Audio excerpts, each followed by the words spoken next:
प्यारे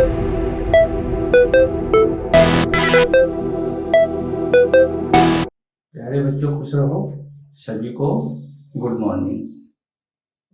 जैसा कि आप लोग जानते हो कि बिजनेस मैनेजमेंट में अपना तीसरा चैप्टर चल रहा है और हम लोग पढ़ रहे हैं प्रबंधन की तकनीक, टेक्निक्स ऑफ मैनेजमेंट। आधुनिक प्रवृत्तियां भी इनको बोलते हैं। इसमें 3 जो महत्वपूर्ण प्रवृत्तियां मैंने आपको बताई थी, उसमें 2 हमारी कंप्लीट हो चुकी हैं। एक है उद्देश्य द्वारा प्रबंध, अपवाद द्वारा प्रबंध। इनके बारे में मैंने आपको विस्तार से बताया था। आज हम पढ़ेंगे व्यूहरचनात्मक प्रबंध। आज का जो अपना मेन टॉपिक है वह है व्यूह रचनात्मक प्रबंध। व्यूहरचनात्मक प्रबंध, स्ट्रेटेजिक मैनेजमेंट। व्यूहरचनात्मक प्रबंध वर्तमान समय के अंदर अनेक प्रकार के व्यवसाय के अंदर जटिलताएं आती हैं और आज जो प्रतियोगिता देखने को मिलती है वो वैश्विक प्रतिस्पर्धा है। तो विश्व स्तर के ऊपर सफलता प्राप्त करने के लिए संगठन की व्यूहरचनात्मक योजना बनानी बहुत ही जरूरी होती है। सबसे पहला अपना क्वेश्चन आता है कि व्यूहरचनात्मक प्रबंध क्या होता है। व्यूहरचनात्मक प्रबंध से आप क्या समझते हैं? व्यूहरचनात्मक प्रबंध होता है किसी भी संगठन के अंतर्गत संगठनात्मक उद्देश्यों की प्राप्ति के लिए दीर्घकालीन उद्देश्यों का निर्धारण करना, उनके अनुसार कार्यविधि अपनाना और उसकी रूपरेखा तैयार करना। यानी व्यूहरचनात्मक प्रबंध के अंदर 3 प्रकार की बातें महत्वपूर्ण होती है। सबसे पहले इसके अंदर दीर्घकालीन उद्देश्यों का निर्धारण किया जाता है। उद्देश्यों के अनुसार अमुक क्रिया विधि का चयन किया जाता है। तत्पश्चात उपलब्ध संसाधनों का उपयोग संगठनात्मक उद्देश्यों की प्राप्ति के लिए किया जाता है। इस प्रकार से 3 बातें इसके अंदर महत्वपूर्ण होती हैं। वर्तमान समय के अंदर अगर हम लोग देखें, व्यवसायिक बदलते परिवेश के दौरान आज व्यवसाय के अंदर अनेक प्रकार के बाह्य परिवर्तन होते हैं, जैसे राजनीतिक परिवर्तन है, आर्थिक परिवर्तन है, अनेक प्रकार की सूचनात्मक प्रौद्योगिकी, अनेक प्रकार के जो परिवर्तन होते हैं, सामाजिक परिवर्तन होते हैं, अनेक प्रकार के जो परिवर्तन होते हैं, उनके अनुसार व्यूहरचनात्मक प्रबंध जो होता है वो महत्वपूर्ण भूमिका निभाता है। क्योंकि आज संगठन जो है उसके सामने अनेक प्रकार की समस्याएं होती है।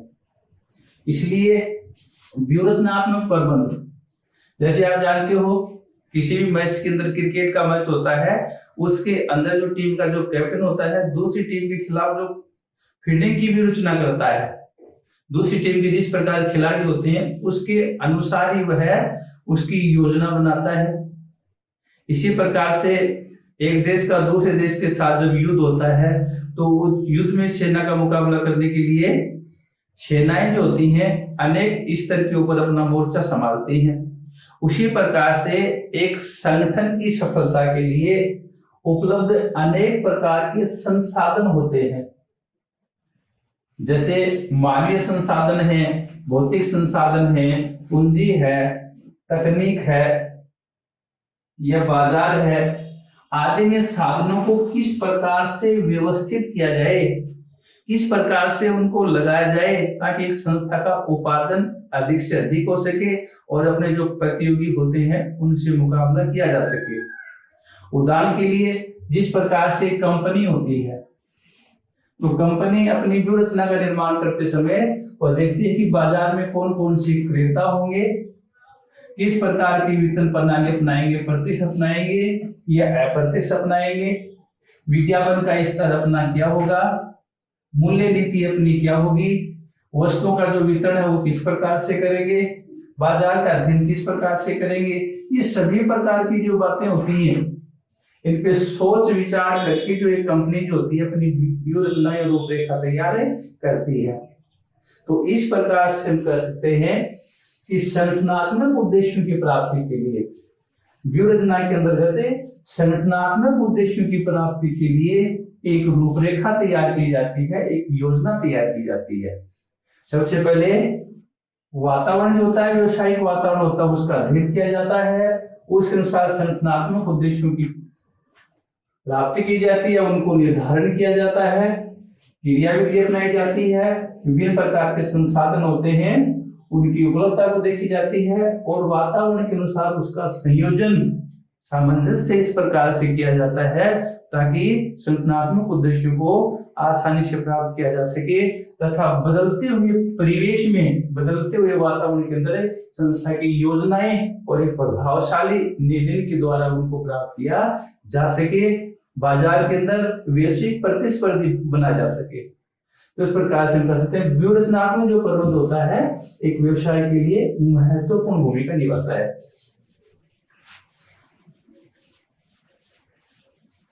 उसके बाद में आज हम जो पढ़ेंगे वो पढ़ेंगे व्यूह है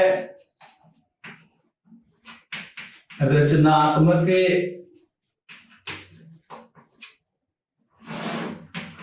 प्रबंध। दो भाग बना लेते हैं इनके। एक भाग में इनकी विशेषताएं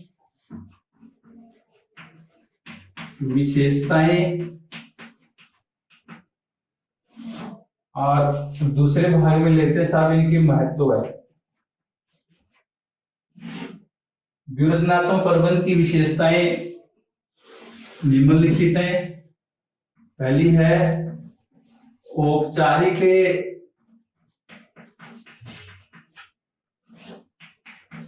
प्रबंध व्यवस्था,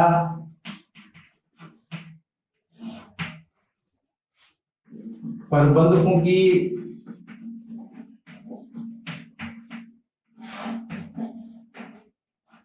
प्रतिबद्धता,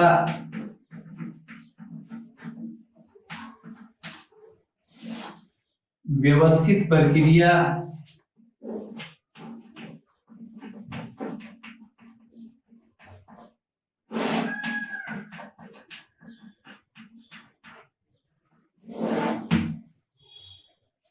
चौथे नंबर पे उच्च स्तरीय प्रबंध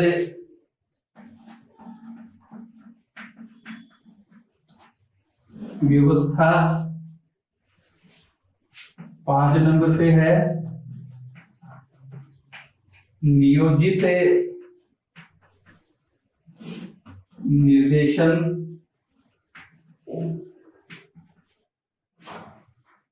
6 नंबर पे आता है साध्य एवं साधन। 7वें नंबर पे है गतिशील प्रक्रिया।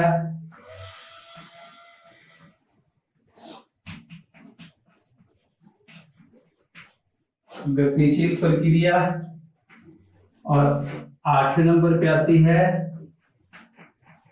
भविष्योन्मुखी प्रक्रिया। इस प्रकार से आज हम व्यूह रचनात्मक प्रबंध की विशेषताएं और इनके महत्व के बारे में अध्ययन करेंगे। तो पहले हम देखते हैं कि व्यूह रचनात्मक प्रबंध की विशेषताएं कौन कौन सी हैं।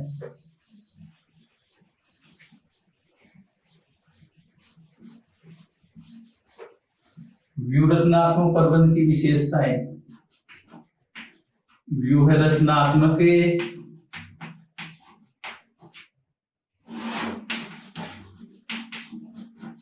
प्रबंध की विशेषताएं। व्यूह रचनात्मक प्रबंध की विशेषताएं। व्यूह रचनात्मक प्रबंध की विशेषताओं को निम्नलिखित बिंदुओं द्वारा समझा जा सकता है। सबसे पहले आती है औपचारिक प्रबंध व्यवस्था। औपचारिक प्रबंध व्यवस्था। औपचारिक प्रबंध व्यवस्था व्यूहरचना एक औपचारिक प्रबंध व्यवस्था होती है। औपचारिक और अनौपचारिक दो प्रकार के संगठन होते हैं। एक औपचारिक संगठन होते हैं, एक अनौपचारिक संगठन होते हैं। औपचारिक संगठन वो होता है जिसकी स्थापना लाभ कमाने की जाती है, विधिवत रूप से की जाती है, तथा आदेश और निर्देश का जो प्रभाव होता है वो उच्च स्तर से नियमन स्तर की और एक लंबित रूप में होता है। ये लिखित होते हैं, इसमें अधिकार और उत्तरदायित्व तो बिल्कुल स्पष्ट होते हैं। इसके विपरीत होता है वो अनौपचारिक संगठन होता है। इस प्रकार से व्यूहरचनात्मक प्रबंध जो होता है वो एक औपचारिक प्रबंध व्यवस्था होती है। इसके अंतर्गत सबसे पहले जैसे संगठनात्मक उद्देश्यों का निर्धारण किया जाता है, उसके बाद में व्यूहरचना का निर्माण किया जाता है, आवश्यक क्रियाविधि अपनाई जाती है, संसाधनों का आवंटन किया जाता है, उसके बाद में अनुवर्तन या फॉलोअप होता है।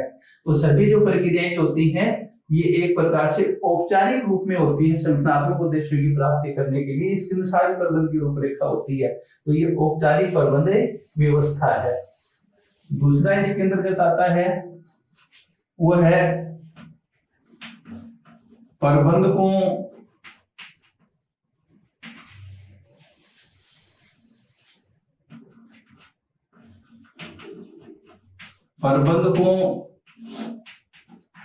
की प्रतिबद्धता।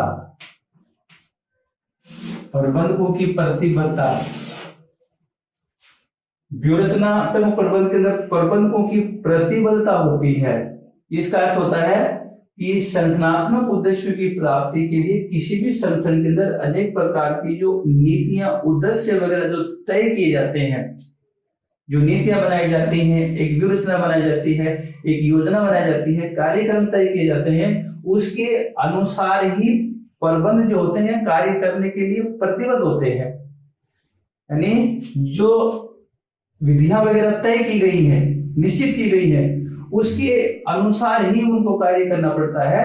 अपनी मनमर्जी से वो कार्य नहीं कर पाते तो योजनाओं के अनुसार कार्य करने के लिए वो प्रतिबद्ध होते हैं, बाध्य होते हैं।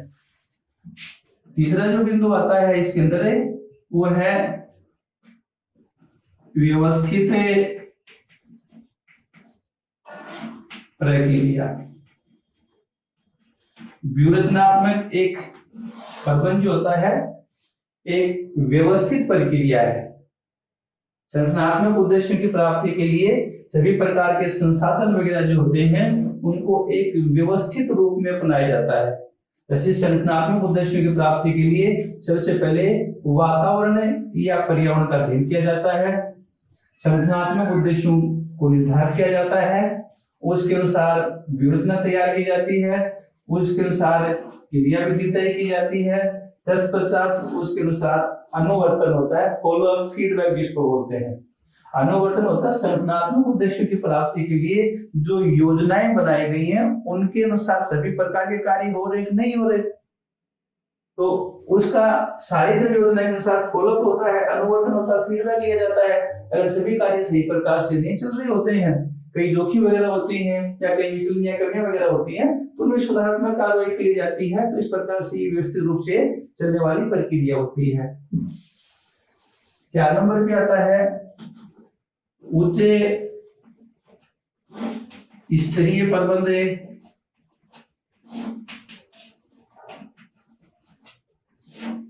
उच्च स्तरीय प्रबंध व्यूहरचनात्मक प्रबंध जो होता है वो उच्च स्तरीय प्रबंध होता है, क्योंकि एक संगठन की जो रूपरेखा जो होती है, स्ट्रेटेजी जो मैनेजमेंट होता है, उसका निर्धारण जो होता है उच्च स्तरीय प्रबंध के द्वारा होता है।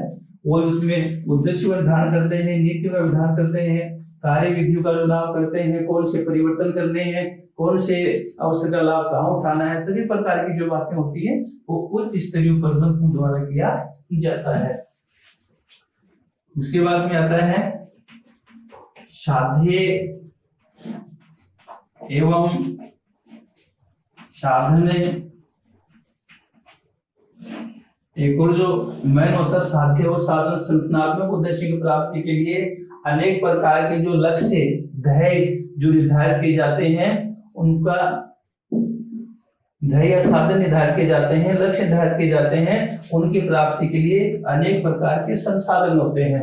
उद्देश्य के द्वारा उपलब्ध संसाधन होते हैं, उनके अनुकूल ही उनका उपयोग किया जाता है ताकि संगठनात्मक उद्देश्यों को प्राप्त किया जा सके, एक अच्छे प्रकार की योजना तैयार की जा सके। उसके बाद में नेक्स्ट आता है वो है निर्देशित नियोजन।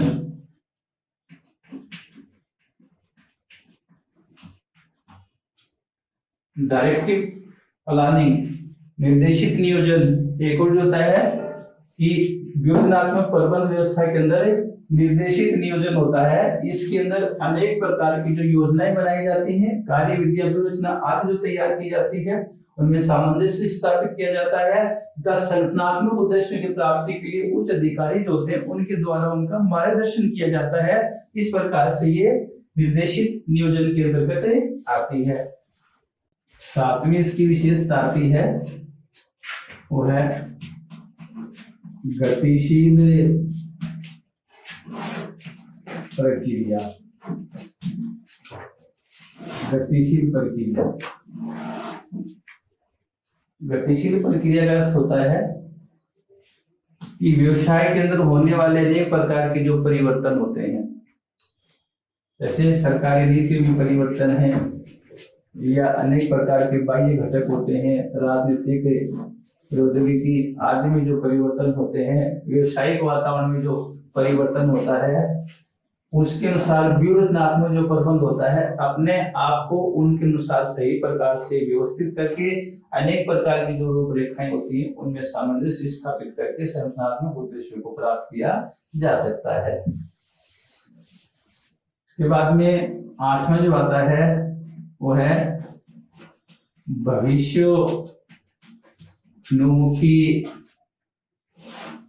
प्रक्रिया।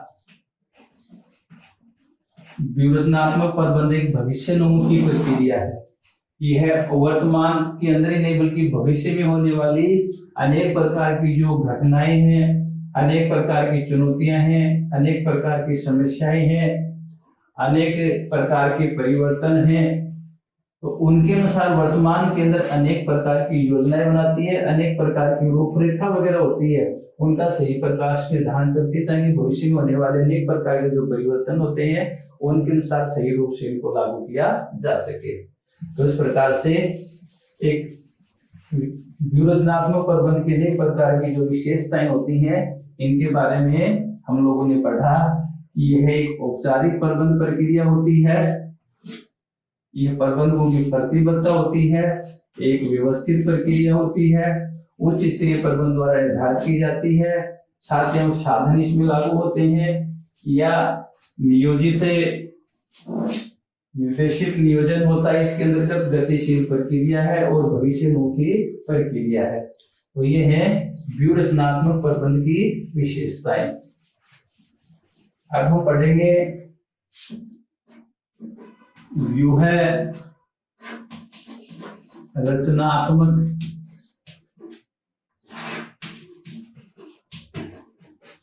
प्रबंध का महत्व है।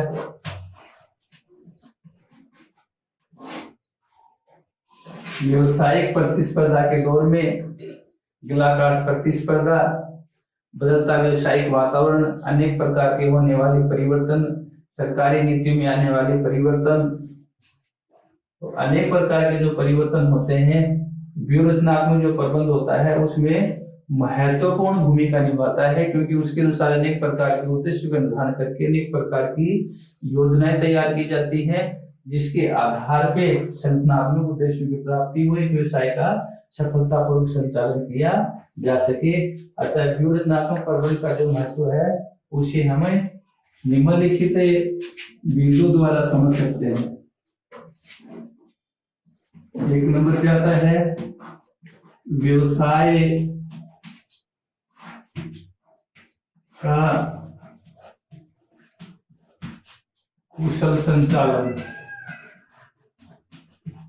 व्यूहात्मक प्रबंध द्वारा एक व्यवसाय का कुशल संचालन किया जा सकता है, क्योंकि व्यूहात्मक प्रबंध के द्वारा व्यवसाय में होने वाले अनेक प्रकार के जो परिवर्तन हैं, अनेक प्रकार से व्यवसायिक गतिविधियां हैं, या निष्पादन में जो संघर्ष मिलता है, या अनेक प्रकार के संसाधन उनका सही प्रकार से आवंटन है। इस प्रकार से व्यवसायिक वातावरण तैयार किया जाता है ताकि उपलब्ध संसाधनों का सही प्रकार से प्रयोग किया जा सके, उनके अनुसार संगठनात्मक उद्देश्यों को प्राप्त किया जा सके। इस प्रकार से व्यूहात्मक प्रबंधन के द्वारा व्यवसाय का कुशलतापूर्वक संचालन किया जा सकता है। दूसरा आता है उद्देश्यों की स्पष्टता एवं प्रेरणा। व्यूहात्मक प्रबंधन के द्वारा व्यवसायिक उद्देश्यों की स्पष्टता होती है, क्योंकि इसके अंतर्गत पहले व्यवसायिक वातावरण का निर्धारण करने के बाद में उद्देश्य का निर्धारण किया जाता है। इस प्रकार से इसके अंदर उद्देश्य जो होते हैं वो स्पष्ट होते हैं, कर्मचारियों को उद्देश्यों का पता होता है, उद्देश्यों का ज्ञान होता है। इस प्रकार से कर्मचारी जो होते हैं उनको उद्देश्यों को पूरा करने के लिए वो प्रेरित होते हैं, उनको प्रेरणा मिलती है, उनको पता होता है कि उनके द्वारा किए जाने वाला जो कार्य होता है संगठन किस दिशा में जा रहा है, अर्थात उनकी प्रेरणा जो अनुसरण जो होता है उद्देश्य के अनुसार हो रहा है कि नहीं हो रहा, इन सभी प्रकार की बातों की जानकारी मिल जाती है। इससे व्यवसाय के उद्देश्य जो होते हैं उनकी स्पष्टता से व्यूहात्मक प्रबंधन में लाभ होता है। तीसरा जो इसके अंतर्गत आता है वो है चुनौतियों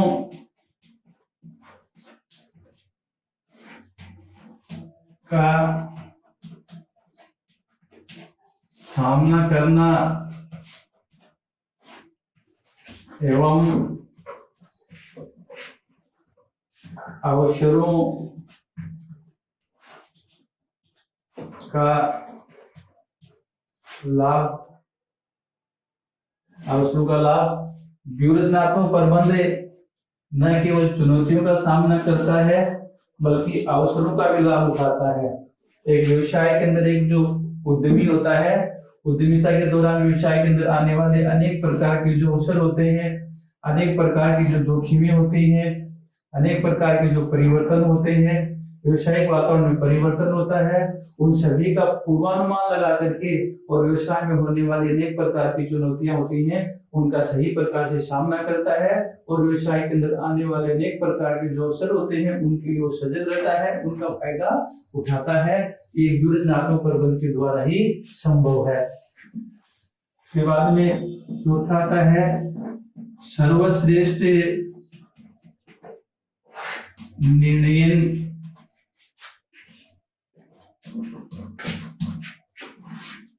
सर्वश्रेष्ठ निर्णय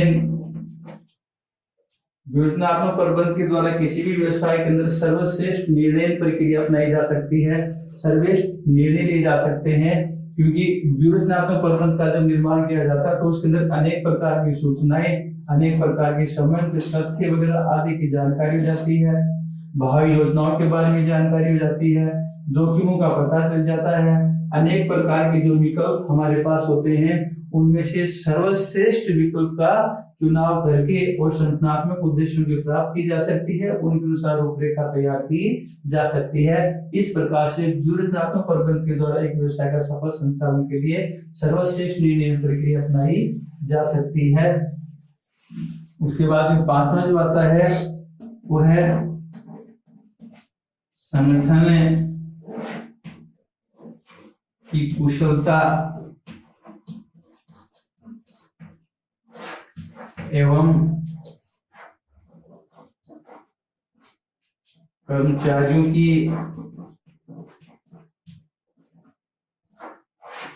कार्य क्षमता में वृद्धि।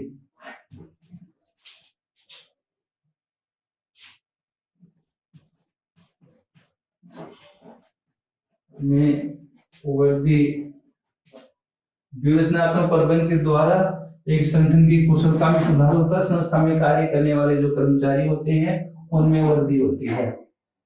व्यूहात्मक प्रबंधन के द्वारा संस्था में होने वाले अनेक प्रकार के जो परिवर्तन होते हैं या व्यवसायिक वातावरण होता है उनका अध्ययन किया जाता है, कर्मचारियों को इसमें सहभागिता प्रदान की जाती है, उनको प्रशिक्षण दिया जाता है, इसमें उनकी कार्य क्षमता में वृद्धि की जा सकती है। इस प्रकार से व्यूहात्मक प्रबंधन के द्वारा व्यवसाय की कुशलता के लिए अनेक प्रकार की योजनाएं बना करके और उसकी कार्य कुशलता को बढ़ाया जा सकता है।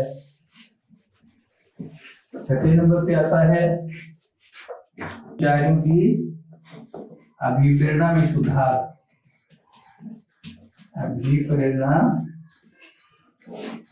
में सुधार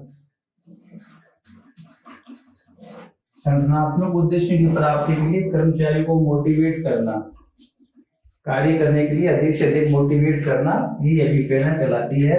इस प्रकार संस्था में होने वाले अनेक प्रकार के जो कार्य होते हैं अथवा उद्देश्य होते हैं, प्रकार के संसाधन होते हैं, उनका कर्मचारियों को मोटिवेट करके, कर्मचारियों को अभिप्रेरित करके उनका अधिक से अधिक फायदा उठाया जा सकता है। कर्मचारियों को मोटिवेट करने के लिए अनेक प्रकार की कार्य विधियां या कार्य अपनाए जा सकते हैं, जैसे प्रबंधन में सहभागिता है, प्रशिक्षण की व्यवस्था है, कार्य में स्थायित्व है, वेतन में वृद्धि है, मानवोचित व्यवहार है, प्रशिक्षण के लिए विधियां अपनाई जा सकती हैं, बोनस है, लाभांश में हिस्सेदारी है, उनको पुरस्कार दे करके कई प्रकार के जो लाभ होते हैं जो कर्मचारियों को दे करके उनकी मोटिवेट किया जा सकता है और संगठनात्मक उद्देश्यों में अधिकतम योगदान प्राप्त किया जा सकता है। ये भी योजनात्मक प्रबंधन में फायदा होता है। और इसका आखिरी जो बिंदु आता है वो है परिवर्तनों के प्रतिरोध में कमी।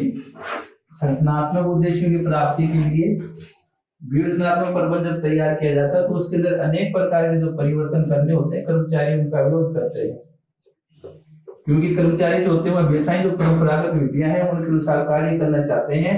परिवर्तन के अनुसार नई नई प्रकार की जो विधियां आती हैं उनमें कई प्रकार की उनको समस्याएं होती हैं, लेकिन व्यूहात्मक प्रबंधन द्वारा कई प्रकार की जो योजनाएं बनाई जाती हैं उच्च अधिकारियों के द्वारा इनको इस बात से अवगत करवाया जाता है कि इससे पूरे संगठन को लाभ होगा और कर्मचारियों को भी इससे फायदा होने वाला है। इस प्रकार से कर्मचारी जो होते हैं इनका प्रतिरोध या विरोध न करके स्वयं उनको लागू करने के लिए महत्वपूर्ण भूमिका निभाते हैं। तो इस प्रकार से ये थे व्यूहात्मक प्रबंधन के महत्व। इस प्रकार से पहले जो 3 पार्ट हैं उनको हम लोगों ने कंप्लीट किया। तीनों पार्ट जो थे ये 16 नंबर के पार्ट थे जो हम लोगों ने पढ़े। इसके बाद में आगे का जो चैप्टर हम कल शुरू करेंगे। तब तक के लिए धन्यवाद।